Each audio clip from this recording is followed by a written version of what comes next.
All right, Chris, you ready? I'm ready. All right, Ryan, been here a couple of months now. Just how's the transition going at this point? Yeah, it's going really well. I think the people here are fantastic. I kind of knew that going into it, and certainly heard that from a lot of people, but people have been great. Really starting to kind of get our feet under us and figure out the ways that really the things that we want to do. I've said this before. Fortunately or unfortunately, this is not my first time to transition like this, and so I kind of know the rhythm and the pace that I would like to set. I think we've been able to do that. I think I've really probably been really intentional about gathering a lot of information, which I think has been really important for me, because when you come in March, there's not a lot you can change right now, but you can start planning, right? And I think for me, it was really creating some opportunities to really gather some qualitative data to figure out what we can do better and grow us moving forward. The listening aspect, what have you from the fan base? How many you've done, what, 2 of them right now? Well, we've done, we're getting ready to do another one tomorrow, so that would be 4 that we've done, right? And so it's been good. I mean, it really has. It's been very educational. I think what I've learned more than anything is that people are very passionate about this place. They care a lot about Louisiana Tech athletics. They want us to be successful. Certainly, I think a little frustrated with some of the lack of success maybe that we've had recently, and that's certainly understandable. But I think also what I've learned is we've made it probably a little bit too difficult sometimes to be a fan, and so what can we do to eliminate some friction points, reduce those barriers to entry to create an opportunity for people to be engaged? Because ultimately, we want everyone to be a part of what we're doing, and we've got to figure out ways to make sure that we're being very inclusive in our efforts to make sure everyone can be a part of our activities and our events. Some exciting things are taking place, obviously. What's taking place here in the end zone? Can you put into words how this is going to change the game day experience? Yeah, no, the video board's fantastic. It really is, and it's going to really allow us to, I think, do some things that's going to help grow our fan experience, create some opportunities for some brand engagement. Also, it's going to help for some revenue generation opportunities for us. But it's really going to put people, it's going to enclose that end zone for us. It's really going to create an environment that I think people are really going to enjoy. I know our fan experience and brand management staff are already working on ways to utilize the board to make sure that they're operating it efficiently and effectively, so that we can make sure that we're maximize all of our opportunities. But I think people are really going to enjoy it.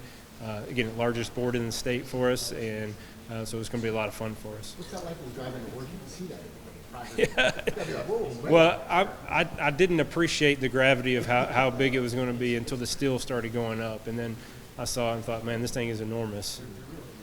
You know, things have changed whenever you took the last job over SFA to taking the gig here at Louisiana Tech in terms of NIL. How do you get Louisiana Tech athletics out there? How do you get them to stand out in the land of other athletic universities in Louisiana? Yeah, I think that's a great question. I think that's one that everyone in college athletics is grappling with right now is, again, trying to figure out a way to position ourselves so that we can help grow our student athletes, grow their brand, what they have, but also make sure that we're doing it in a way that complements what we're doing from an athletics department standpoint. I think that's really important. And, you know, first and foremost, I think we've got to create opportunities for people to be involved in the name, image, and likeness space. We need to create opportunities that maybe aren't there, creating ways for people to engage. And I tell people this all the time, whether you're a small business owner, that if you're a restaurant owner and you're giving a $100 gift card, like that goes a long way for our student athletes, right? It doesn't have to be these, you know, $1 million deals that you're seeing at the highest level. These are small things that can really help and create some town-gown relationship that I think is really important in building that community trust and that community engagement, which I think will help everyone moving forward. Obviously, football kind of drives the bus in any athletic park, Sure does. especially in the South. How do you, there's not been a lot of success here for 3 or 4 years. How do you support the coaching staff and kind of get that thing flipped? Yeah, I think for me it's about being present, right? It's about asking questions. Hey, what's worked? What hasn't worked? What can we do? What can I do to help you, right? What are the resources and tools that they need to really be successful? What can we do? Again, and that's looking at everything from the transfer standpoint to what are we doing internally on campus to help make us more transfer friendly, those type of things, right? Understanding that landscape of it all. And again, I go back to just reducing barriers to entry and reducing friction points. And And the only way I know to do that is by having conversations, right, and being present, trying to create partnerships, trying to create opportunities on campus where we can collaborate across the board, because we can't do it by ourselves. And I think what I've learned from a football standpoint, it takes a village for a successful football program to go. And it's not just about the football coach or the AD. It's about everyone involved with, right, from campus on down.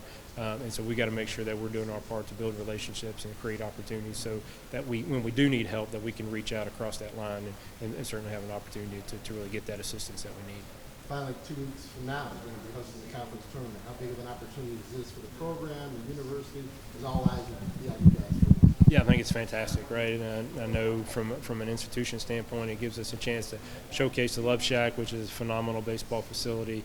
I think from an economic development standpoint, you're bringing people in from all over the conference. That's going to help us to grow some economic development here, which I think is one of the most important parts, really from an athletics department standpoint, that we can do. That's part of our relationship and partnership with that town gown aspect of it as well. And so it's phenomenal. I'm looking forward to it. I've already had some conversations with the conference office the last couple of days of just getting to know what they need, those type of things. But I think our ballpark is second to none. And you think about the opportunity that we have to showcase that to maybe individuals that haven't been here before. It's going to be really special for us.